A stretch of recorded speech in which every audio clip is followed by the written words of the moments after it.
نحمده ونصلي على رسوله الكريم اما بعد فاعوذ بالله من الشيطان الرجيم بسم الله الرحمن الرحيم رب اشرح لي صدري ويسر لي امري واحلل عقدة من لساني يفقهوا قولي۔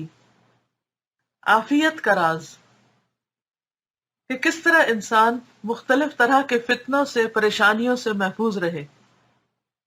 نبی صلی اللہ علیہ وسلم نے جو دعائیں ہمیں بتائی ہیں ان میں سے ایک دعا عافیت کی دعا ہے، اور اس بات کی تاکید کی ہے کہ انسان اپنے لیے آزمائش نہ مانگے، عافیت مانگے۔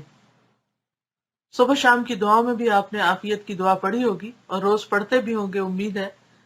اللہم انی اسألک العافیت فی الدنیا والآخرہ، کہ اے اللہ میں تجھ سے عافیت کا سوال کرتا ہوں دنیا اور آخرت میں۔ تو آئیے دیکھتے ہیں کہ مولانا کیا لکھتے ہیں اس بارے میں۔ حدیث میں آیا ہے کہ پیغمبر اسلام صلی اللہ علیہ وسلم نے فرمایا کہ جو شخص کسی کو تکلیف پہنچائے تو اللہ اس کو تکلیف پہنچائے گا، اور جو شخص کسی کو مشقت میں مبتلا کرے گا تو اللہ اس کو مشقت میں مبتلا کرے گا۔ من دار دار اللہ بہ ومن شاق شاق اللہ بہ شاق اللہ علیہ، مشکات المصابیح۔ خدا نے اس دنیا کا نظام اس طرح بنایا ہے کہ یہاں کوئی عمل یک طرفہ نہیں۔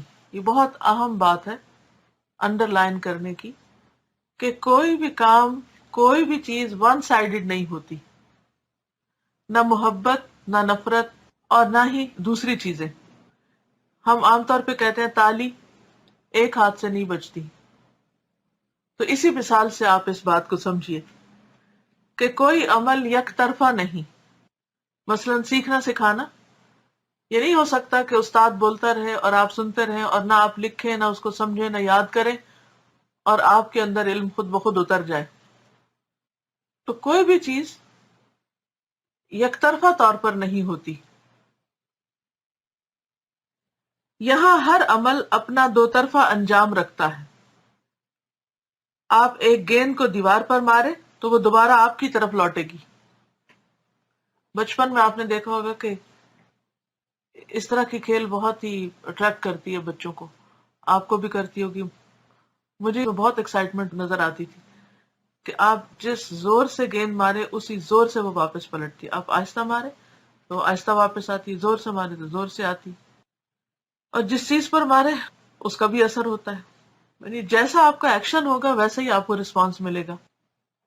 اور بعض اوقات بچے مختلف طرح کے گیند مار مار کے تجربے کر رہے ہوتے ہیں اور آپ کو غصہ بھی آتا ہوگا کہ یہ کیا ہو رہا ہے، ایسا نہ کریں، لیکن انہیں کرنے دیا کریں اور خود صبر اور برداشت کر لیا کریں، کیونکہ وہ بھی ان تجربوں سے گزر رہے ہیں جن سے ہم گزر چکے ہیں۔ بچوں کی حرکتوں کو سمجھنے کے لیے اپنے آپ کو خود بچپن میں لے جایا کریں کہ آپ کیا کرتے تھے، اگر آپ کی کچھ یادداشت ابھی تک کام کر رہی ہے۔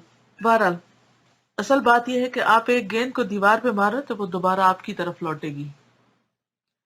آپ کسی کو گالی دیں تو وہ گالی کے الفاظ جس طرح دوسرے شخص کے کان تک پہنچیں گے، اسی طرح وہ آپ کے کان میں بھی داخل ہوں گے، خواہ وہ جواب دے یا نہ دے، لیکن فوراً آپ کو سنائی دیں گے آپ نے گالی بولی ہے۔ یہ نہیں ہو سکتا کہ آپ کو غلط لفظ منہ سے نکالیں اور آپ کے کان خوبصورت لفظ سنیں اور وہ غلط لفظ صرف دوسرا سنے، وہ آپ کو بھی سننے ہوں گے۔ آپ کسی سے انتقام لیں تو وہ اور اس کی اولاد بھی اس انتقام کا انتقام لے گی۔ یہی معاملہ ہر عمل کا ہے۔ کوئی شخص جب کسی کے خلاف ایک عمل کرے تو اس کو جاننا چاہیے کہ فریق ثانی جس طرح اس عمل کا شکار ہوگا، اسی طرح خود عمل کرنے والے کو بھی کسی نہ کسی صورت میں اس کا انجام بھگتنا پڑے گا۔ جو دوسروں کے لیے گڑھا کھودے گا خود اس میں گرے گا۔ کر بھلا ہو بھلا، یہی حقیقت مذکورہ حدیث میں بتائی گئی ہے۔ اس سنگین حقیقت کا تعلق ہر انسان سے ہے۔ کوئی بھی شخص کسی بھی حال میں اس سے بچنے پر قادر نہیں، یعنی آپ اپنے آپ سے بھاگ نہیں سکتے۔ آپ کسی کو مار کر خود بھاگ نہیں سکتے، وہ واپس آپ کی طرف آئے گا۔ حقیقت یہ ہے کہ اس دنیا میں عافیت کی زندگی حاصل کرنے کی سب سے آسان تدبیر یہ ہے کہ آدمی دوسروں کو عافیت میں رکھے۔ یعنی اگر آپ خود عافیت میں رہنا چاہتے ہیں تو دوسروں کو عافیت میں رکھیں۔ جو آدمی دوسروں کو تکلیف نہ دے وہ اپنے آپ کو تکلیف میں پڑنے سے بچاتا ہے۔ جو آدمی دوسروں کو تنگی میں مبتلا نہ کرے وہ خود بھی اس دنیا میں تنگی اور مشقت سے محفوظ رہے گا۔ اس دنیا میں کوئی بھی شخص فطرت کے نظام سے آزاد ہو کر اپنی زندگی نہیں بنا سکتا۔ یہاں ہو سکتا ہے آپ سوچ رہے ہو کہ نہیں، اگر کوئی دوسرا معاف کر دے تو پھر تو ہم اس مصیبت سے بچ سکتے ہیں۔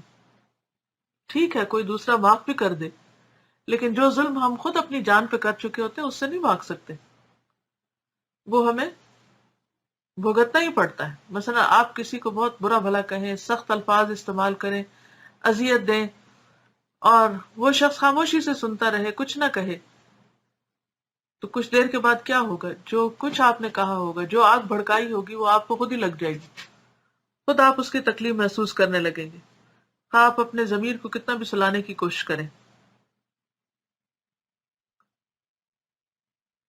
لیکن جو آدمی دوسروں کو تنگی میں مبتلا نہ کرے وہ خود بھی اس دنیا میں تنگی اور مشقت سے محفوظ رہے گا۔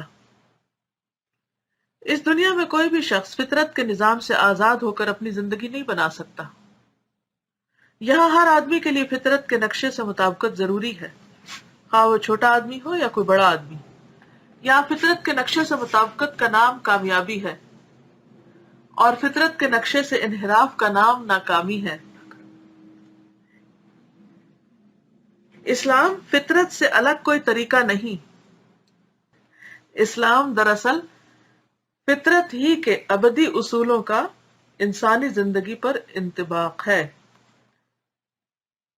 یعنی اللہ تعالیٰ نے کچھ ایسے اصول بنائے جو کائنات میں رکھ دیے، جن پر اس کا نظام چلتا ہے، خود ہمارے اندر بھی رکھ دیے، اور پھر پیغمبروں کے ذریعے ان کو ری انفورس کیا اور ہدایت دے کر ہمیں صحیح راستہ دکھایا۔ اور ہماری عملی زندگی کچھ ایسے اصولوں کے ساتھ بندھی ہوئی ہے کہ جس سے فرار ممکن نہیں۔ یہ جو لا آف نیچر ہیں، جن کو لا آف نیچر ہم کہتے ہیں، ان سے کوئی بھی چیز، اب انسان ہو یا باقی مخلوقات ہو، بھاگ نہیں سکتے۔ مثلا آگ جلاتی ہے تو وہ جلاتی ہے، یہ نہیں ہو سکتا کہ اگر آپ آگ بھڑکائیں تو آپ کو نہ جلائے۔ تو بات یہ ہے کہ اگر انسان اپنے لیے بھلا چاہتا ہے تو اسے چاہیے کہ وہ سراپا خیر خواہی بن جائے، سراپا خیر بن جائے، اور اگر وقتی طور پر کسی غلط فہمی سے کسی کی طرف سے تکلیف پہنچے بھی تو کیا کرے؟ فوری طور پر اس کی جگہ بھلائی شروع کر دے، اور انشاءاللہ انسان خود بھی بھلائی پائے گا۔ اگر آپ چاہتے ہیں کہ آپ کو کچھ ملے تو آپ دینا شروع کر دیں۔ اگر آپ چاہتے ہیں، مثلا آپ چاہتے ہیں آپ کو عزت ملے تو آپ عزت دینا شروع کر دیں۔ اگر آپ چاہتے ہیں کہ کوئی آپ سے نرمی سے بات کرے تو آپ نرمی سے بات کرنا شروع کر دیں۔ اگر آپ چاہتے ہیں کہ کوئی آپ پر رحم کرے تو آپ دوسروں پر رحم کرنا شروع کر دیں۔ بہت سے لوگ جب کسی کے خلاف کوئی کمپلینٹ لے کر آتے ہیں تو عموماً یہ کہتے ہیں کہ میں تو بہت اچھا کرتی ہوں لیکن دوسرا شخص ہی میرے ساتھ برا ہے۔ لیکن اس وقت ہم یہ بھول جاتے ہیں کہ کہیں نہ کہیں ہم بھی کچھ گڑبڑ کر رہے ہوتے ہیں جس کا ہمیں خود بھی احساس نہیں ہوتا۔